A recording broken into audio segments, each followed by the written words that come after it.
হরে কৃষ্ণা বন্ধুরা, চলে আসলাম গোপুসোনার একটা ছোট্ট ভিডিও নিয়ে। তো দেখতে পাচ্ছ গোপুসোনাদেরকে আজ চন্দন দিয়ে স্নান করাচ্ছি। এই চন্দন দিয়ে স্নান করানোর কিন্তু বিশেষ একটা মাহাত্ম্য রয়েছে। কিন্তু এই গরমে গোপুসোনাদেরকে চন্দন দিয়ে স্নান করালে গোপুসোনাদের কিন্তু অনেক ঠান্ডা অনুভব হয় এবং তার সাথে অনেকটাই ফ্রেশ ভাব থাকে। সেই কারণেই অক্ষয় তৃতীয়ার পর থেকেই কিন্তু গোপুসোনাদেরকে, গোপাল সোনা থেকে শুরু করে রাধা গোবিন্দজি সকলকেই কিন্তু এই চন্দনে স্নানটা করানো একান্ত উচিত বলে আমার মনে হয়। তাই আমিও কিন্তু একদিন কি দুদিন চেষ্টা করি প্রত্যেক বছরই একটু চন্দন দিয়ে স্নান করানোর। তো দেখো গোপুসোনাদেরকে চন্দন দিয়ে স্নান করানো তো কমপ্লিট হয়ে গেছে। তো এখন স্নান সেরে এখন মিষ্টি হাসি দিয়ে কিন্তু বসে আছে। এরপরে ড্রেস পরিয়ে নিয়ে তারপরে ভোগ নিবেদন করব। ভাবলাম আজকে তোমাদের সঙ্গে নানান রকমের ব্লগ না শেয়ার করে এটাই একটু ব্লগ হিসেবে তোমাদেরকে শেয়ার করি।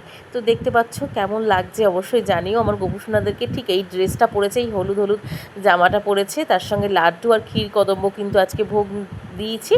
তার সাথে সাথে গোপুসোনারা যেই ড্রেসগুলো পরেছে, এই ড্রেসগুলো না পয়লা বৈশাখের পিসি দিয়ে গেছিলো, ছোটো পিসি এসেছিলো, ছোটো পিসি দিয়ে গেছিলো। সেই কারণেই ভাবলাম আজকে একই ড্রেস তিনজনকেই পরাই, পিসির জামাগুলোই তিনজনকেই পরাই। আচ্ছা বন্ধুরা, তোমাদের সঙ্গে একটা কথা জিজ্ঞাসা করি বা একটা কথা আলোচনা করি। আমার তো এই চ্যানেলটায় আমি সবসময় ব্লগ ভিডিওই আপলোড করতাম, এখনও ব্লগ ভিডিওই আপলোড করি।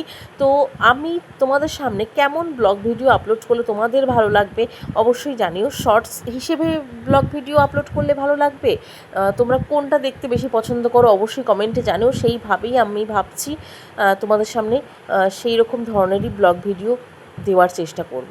তো আজ এখানেও রামজি আর মাতা সীতাকেও একটুখানি এখানে একটু ধূপধুনো দিয়ে গেলাম, তাই ভাবলাম তোমাদের সঙ্গে একটুখানি শেয়ার করি। কি ভালো লাগছে দেখো। এইটার সিস্টেমটা এমন, ওই কারণেই কিন্তু আমি বারবার ক্যামেরাটাকে একটুখানি আপ ডাউন করছিলাম। দেখো চোখটা এরকম বন্ধ হয়ে যাচ্ছে, আবার সামনে নিলে চোখটা খুলে যাচ্ছে। এই জিনিসটা এত ভালো লাগছিলো, তাই ভাবলাম একটু ক্যামেরাটাকে আপ ডাউন করলেই দেখা যায়। তো যাই হোক, এই অবধি আজকের ভিডিওটা কেমন লাগলো কমেন্টে জানিও। ভালো লাগলে অবশ্যই রাধে রাধে কমেন্ট লিখতে ভুলো না। এবার কেমন ভিডিও দেখতে চাইছো অবশ্যই কমেন্টে জানিও। সকলকে রাধে রাধে।